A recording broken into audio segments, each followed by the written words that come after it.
people ask me, why are you a hunter ring queen? And it's because it's terrible. It's impossible. You can't succeed. You get one hair's breadth of a lead change, late in the back, and you're out of the ribbon.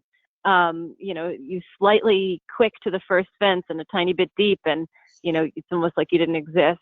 And it's miserable in its own way, but the feeling of getting it right is deeply powerful, particularly with how easy it is to fail. And I think that really steels someone's character and makes you tough and makes you resilient. And horses have always done that for me. And also learning from example. The horses try and try again for us, anything we ask of us. They want to get it right, and they don't always, but they keep trying. And I think that's a really important lesson that they've taught me my whole life.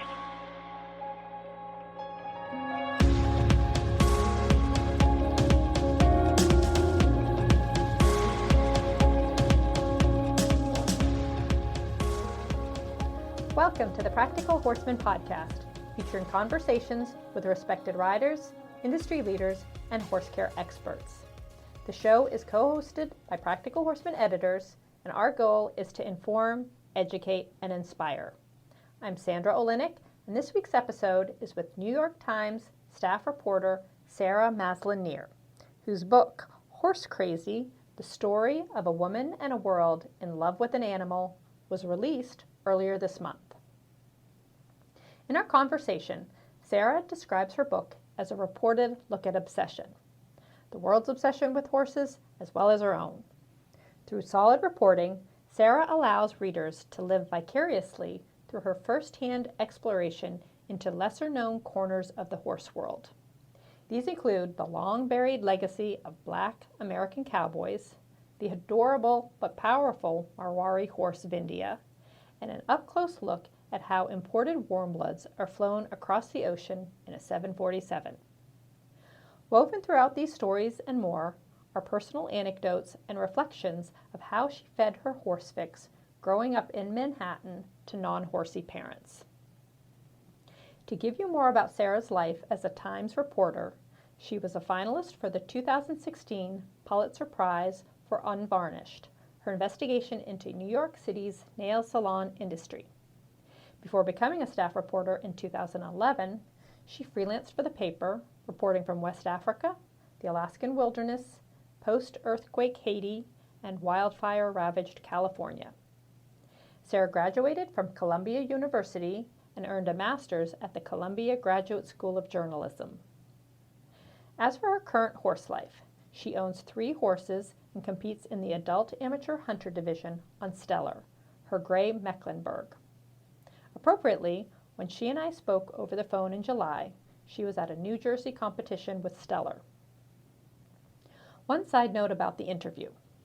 We were able to edit out noises that you typically hear at horse shows, like a tractor unexpectedly driving by. But what we couldn't fix is a faint jingling that came from my side of the conversation.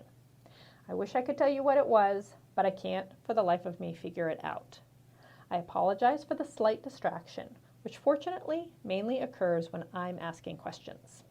Now, before getting into our conversation, I want to thank the sponsor of this week's podcast, SmartPak.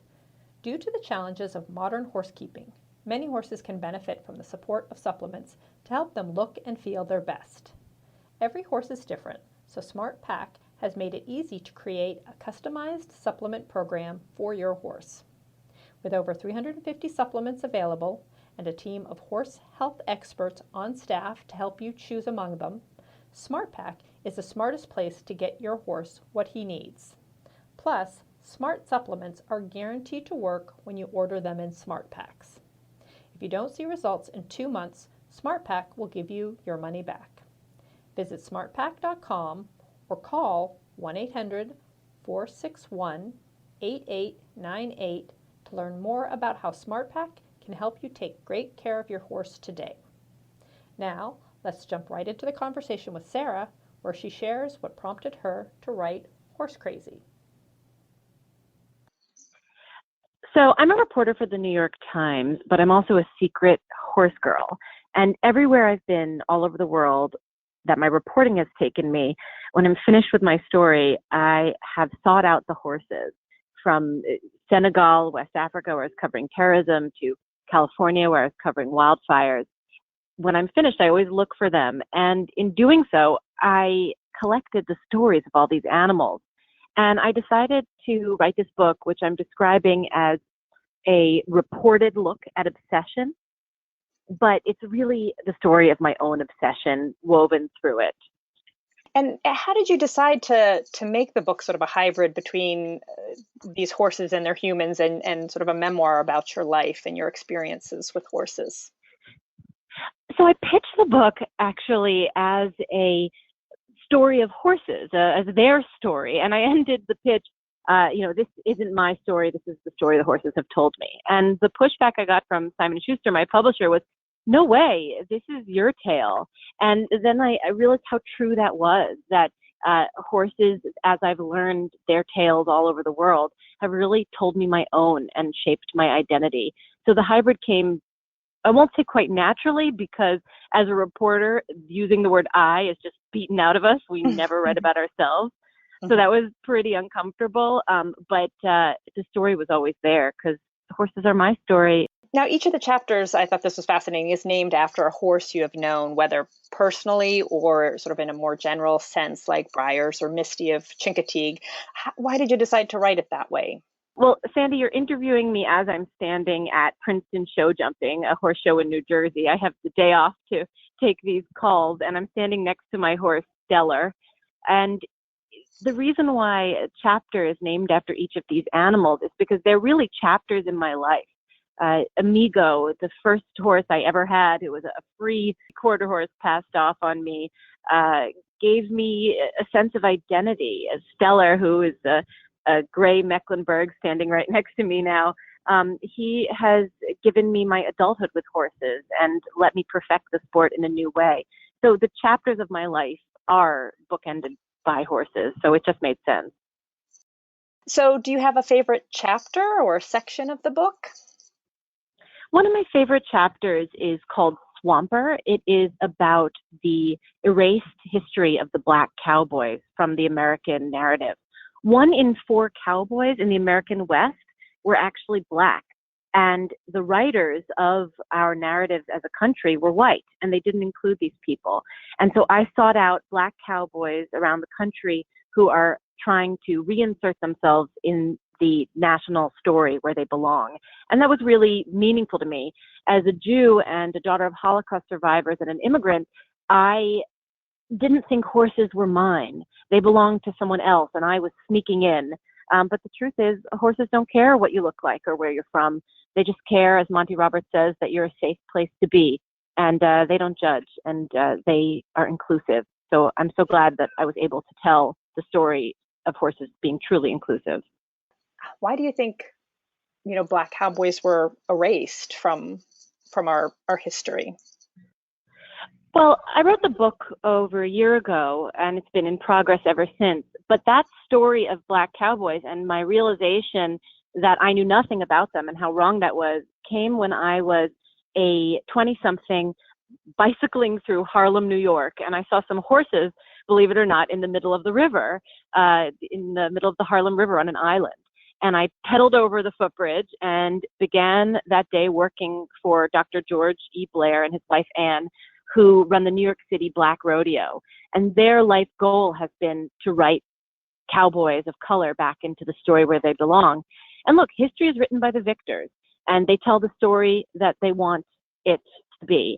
And as the historian William Loren Katz told me before he passed away, he was the preeminent scholar of the Black West, the story of America, if Black people came along, they came along under whips and in chains. And that's not the American narrative people want to remember. And so their truth was erased. And yet horses belong to everyone, and cowboys of color were always there. Actually, the first Kentucky Derby was won by a Black man, and the horse was trained by a former slave. So Black people have always been part of the equestrian story. I like that chapter too, where you were talking about, George and Anne Blair and why they started this New York City Riding Academy. I think you had said in the book that Dr. Blair invited only the most undeserved children of the city from the poorest tracts of places in the Bronx and Brooklyn to visit his island equine paradise. Mm-hmm. You had mentioned asking him why you didn't teach riding lessons, and he said, I'm not teaching them to ride, I'm teaching them to dream. Mm-hmm. I thought that was very, very fitting. Thank you. And look, that's what horses do for all of us. They teach us to dream. I was walking through this horse show where I'm standing right now, and there's a sign on a stall that says, "Lock your stall, protect your dream." And horses are a dream. They allow us to have power we would never otherwise access. They allow us to have freedom that we only imagine we can never feel on their back. And why can't they be everyone's dream? They should be. Very good point. So now it's interesting. You grew up in New York City without, I think it may be fair to say, without a lot of family support for your riding, but you still managed to have a lot of different experiences riding or, with horses. And another interesting chapter I thought was titled Birch Bark, where you discuss riding in New York City's Claremont Riding Academy. That just seems very foreign to, any of our listeners who have horses out, either at their own place or board, sort of in more rural areas. So, could you just talk a little bit about that experience? Sure. It surprises people that New York City is actually a city built by and for horses.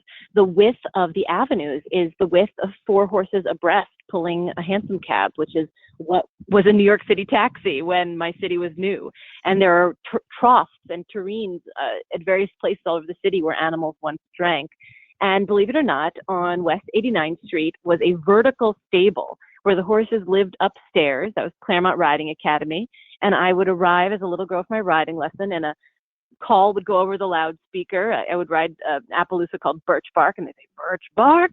And there he would arrive at the top of the steps, and he'd trot down a full flight of essentially stairs, and we'd ride in what looked like a parking garage. And it just shows that I'm not alone in my horse crazy. The fact that anyone would even imagine to have such a place operating just shows how much we need horses in our lives. And then I found them elsewhere. I was a mounted parks enforcement auxiliary ranger in Central Park when I was a teenager, and I was actually a truant at school, but I would chase truants on horseback and tell them to go back to school as a ranger. So where there's a horse crazy, there's a way to find those animals. And that was another, I'd noted, that chapter about Samson, who was your mount. And I love the story. My patrol horse, yeah. Your patrol house. When you tried out, tried out for the mounted patrol. And could you talk a little bit about that? I think you talked about how you first felt like you failed the test on him, but it turned out to be the opposite. So the Parks Department in New York City will probably kill me for saying this, but their horses are barely broke. They can go forward, they can walk on patrol, they can't really do much else. So when I tried out for the Parks Department in that vertical stable, Claremont, where they also are kept, I got on the horse. She said, "Trot," to the sergeant. I kicked that Belgian draft to trot, and Samson just stood there. And he proceeded to just stand there for probably 10 minutes. I was so humiliated when she said the test was over. I got off literally back onto the mounting block because I hadn't moved from it. And I was fighting back tears of failure. And she said, "Congratulations, Sarah, you passed the test." I said, "What?" And she said, "Samson can only go on patrol. He usually flies backwards when you're in the ring. Congratulations on not letting him have his way with you." And that was my introduction to the mounted unit. I think we've all had experiences where we've been on a horse who doesn't do what we want him to do. Oh yeah, I just don't pet a police horse. Don't pet a mounted horse. You never know how broke they are. So that you touched upon what I sort of saw as a theme through the book about you talk about failing the test before you succeeded, and Samson was one example. And I think that's an interesting life lesson, especially with horses. Can you talk a little bit about that? I talk about it often in terms of the hunters. People ask me, "Why are you a hunter ring queen?" And it's because it's terrible. It's impossible. You can't succeed. You get one hair's breadth of a lead change, late in the back and you're out of the ribbons. You slightly quick to the first fence and a tiny bit deep and, it's almost like you didn't exist. And it's miserable in its own way, but the feeling of getting it right is deeply powerful, particularly with how easy it is to fail. And I think that really steels someone's character and makes you tough and makes you resilient. And horses have always done that for me. And also learning from example. The horses try and try again for us, anything we ask of us. They want to get it right, and they don't always, but they keep trying. And I think that's a really important lesson that they've taught me my whole life. And one other chapter was about the Marwari, and I'm not sure if I'm pronouncing this, Marwari, yeah. In India. And, there was a few different scenes, but the scene of the horse's owner, you were, I guess, a spa reporter, but you kind of described sneaking off to ride these Marwari horses with the curly, cute ears. Could you talk a little bit about that experience? Sure. So I had this really weird period of my life where, believe it or not, I was a professional spa reporter, and my job was to get massaged all over the world. And I know it's crazy. I can't believe I got to do it. But when I was done, I would always try to find the horses wherever I was. And I found these unbelievable Marwari horses, which are an indigenous Indian breed, and they're big like thoroughbreds and fleet like Arabians, but they have these curlicue ears on the top of their head that meet in a heart, and they're just so stinking adorable. And I went riding with an Indian cavalry officer, and he spoke Hindi and I speak English, and as we left, the person dispatching the ride said the only word that I understood. He said some stuff in Hindi to him, and then he said, "No gallop." And as we turned a corner, I said to the officer, "Yes, gallop." And he cracked up. And what's really interesting about that experience is that riders do speak the same language. He saw that I could ride. He saw in how I controlled the horse.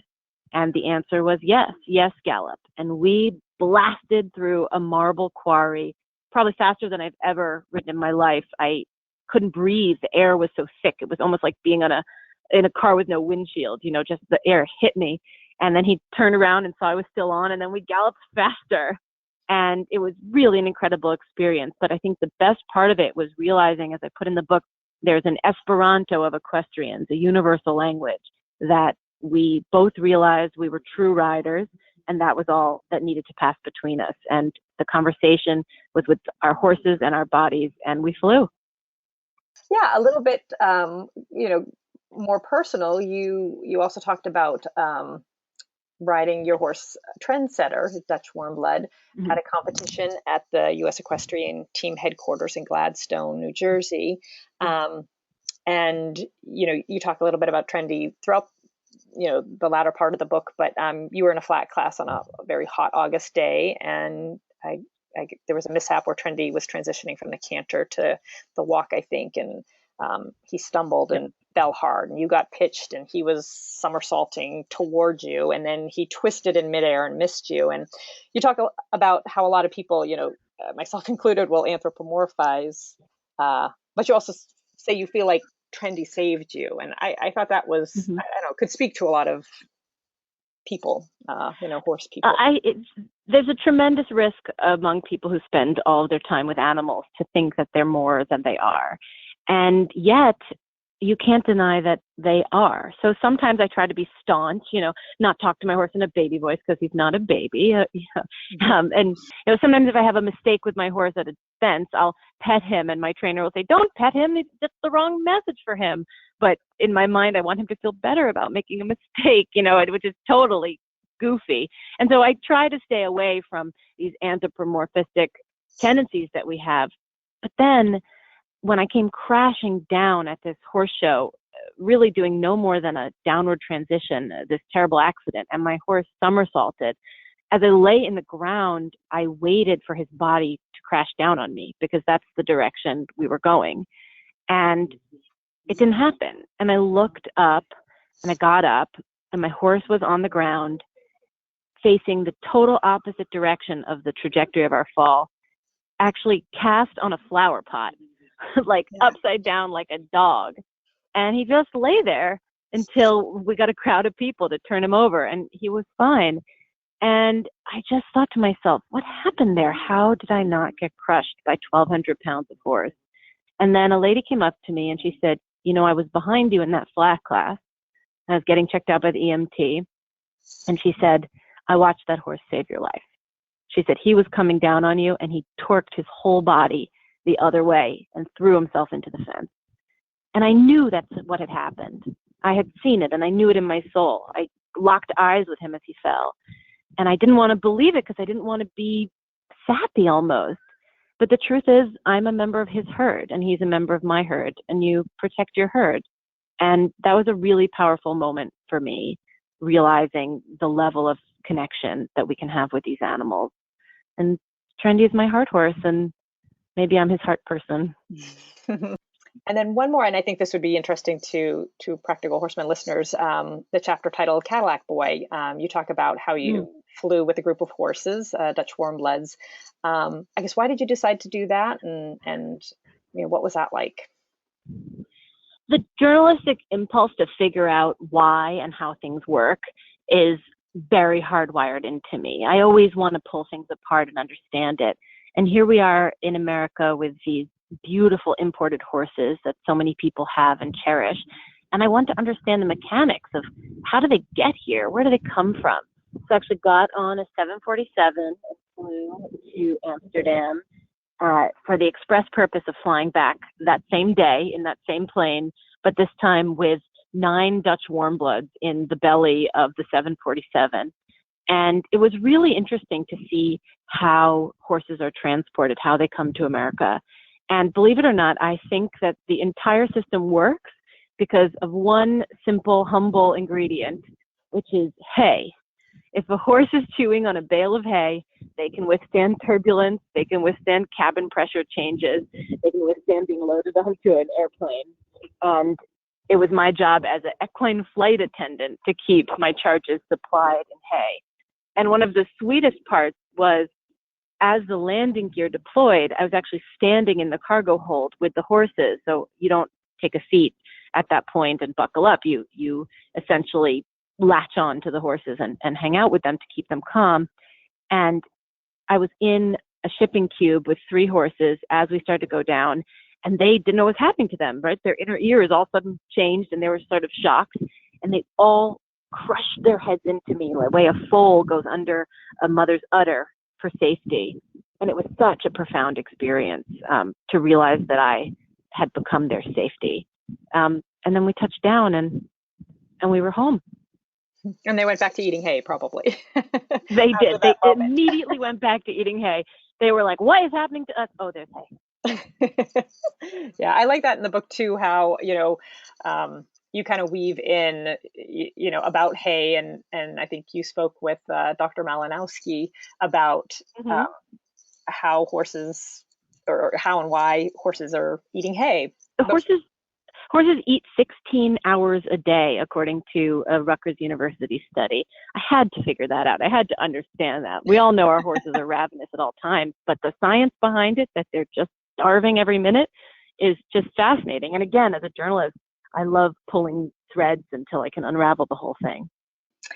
Talking a little bit about, you know, we talked about the theme, you know, one of the themes, you know, failing the test, but, you know, another throughout the book, you talk about your father's story of surviving the Holocaust and how some of that made you feel like you were an outsider, you know, sort of belonging, not belonging, whether it was in private school or in the horse show world. And, you know, I know you touched on that, but can you speak a little bit more about that? I think that's, you know, again, kind of given today's situation, I just think it's a really interesting, you know, just not feeling like you belong to a certain group or a certain situation.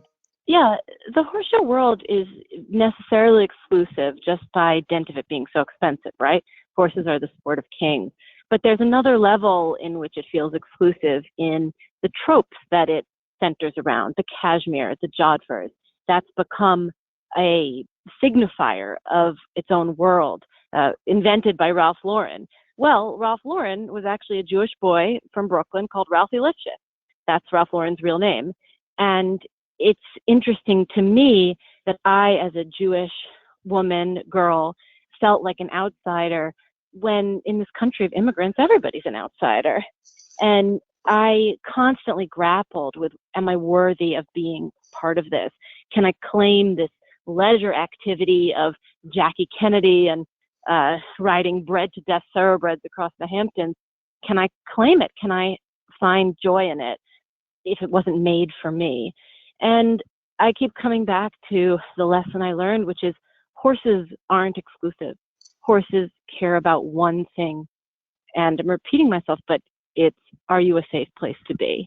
And I found ultimate inclusion in how horses cared for me and how I cared for them. And in many ways, they taught me how to love. And I think that beauty can be lost when you dress it all up in hugely expensive clothes and when you make it a lifestyle and not what it really is at its root, which is a sport and a relationship with beautiful animals. And then another thing that you mentioned in the book was something that your father, you attributed to your father, about him saying, what we're all looking for is a feeling that we achieve only by mastering something. And, how did that, how has that affected you? And why did you feel that was important to include in the book? My parents as therapists, the way they helped their patients find their place in the world was encouraging them to something they called mastery, which was not necessarily being a world beater, but owning who you are in the world. And that concept of mastery isn't about getting a blue ribbon and winning. It's about feeling that you belong and that you have carved a place in the world. And that message from my father, who as a Holocaust survivor was almost erased from his place in the world by Germans who wanted to murder him as a young boy, was deeply impressed into me and applied all over my life, from journalism to my existence, and certainly to horses, that you have to claim your place in the world. And horses allow you to do that. Horses allow you strength that you would never have possible without their forelegs. And they allow you to reach heights that you never thought possible without their daring and their boldness. So it's been really important to me, the concept of mastery. And again, it doesn't mean winning. It means being present and owning your place in the world. So now you're at a horse show as we speak. Can you talk a little bit more about your involvement with horses today? You're showing, and you mentioned showing in the hunter world. Can you talk just a little bit about that? I have 3 warmbloods, Trendy, Bravo, and Stellar. I actually have a little business with them. I call it, a Ponzi scheme. I call it a Pony-Z scheme, where I lease out 2 of them and they fund my riding. So Trendy and Bravo are currently leased to people who love them very much, and they support their kid brother, Stellar, who is my adult amateur hunter. Great. So now, are you able to ride a lot? It's a question of working. I am. I sneak away. I sneak away at 6 a.m. to ride before I go to work in the office, back when we went into offices. And my colleagues maybe wonder a little bit why there's a vague ode to stables in New York Times HQ, but they never can quite place it. But I ride quite a bit. I'm horse crazy. Great. And at the beginning of the book, you say that one reason you wrote the book was to answer the question of why you and the rest of us have always loved horses. And do you feel like you were able to answer that? I have an answer that I think every listener will understand immediately, and maybe nobody who doesn't listen to your podcast will understand. The answer about why I love horses is because horses. Just something you're born with, I think. Yep. So, with the book, can you just share when it's going to be released and how people can find it? So Horse Crazy was out on August 4th, and it's available anywhere books are sold, from Amazon to IndieBound to your local retailer. And you can call your local tack shop and ask them to sell it too. But it is widely available, and I hope you enjoy it. Well, Sarah, thank you so much. I really enjoyed speaking with you, and again, really enjoyed reading your book. So Thank you for such a deep read. You clearly really went through it. It's so meaningful to me. Thank you. Thank you for listening to this week's episode with author Sarah Maslin Nir. And thanks also to our sponsor, SmartPack. Learn more about how they've made it easy to create a customized supplement program for your horse at smartpack.com. Join the Practical Horseman podcast again in September when I interview top equitation, hunter, and jumper trainer and judge Jeff Teal about his system for helping his students see a distance and more. You can subscribe to this podcast on Apple Podcasts, SoundCloud, Stitcher, or wherever you get your podcasts. While you're there, please rate and review the show. I'm Sandra Olenek, and you've been listening to the Practical Horseman podcast.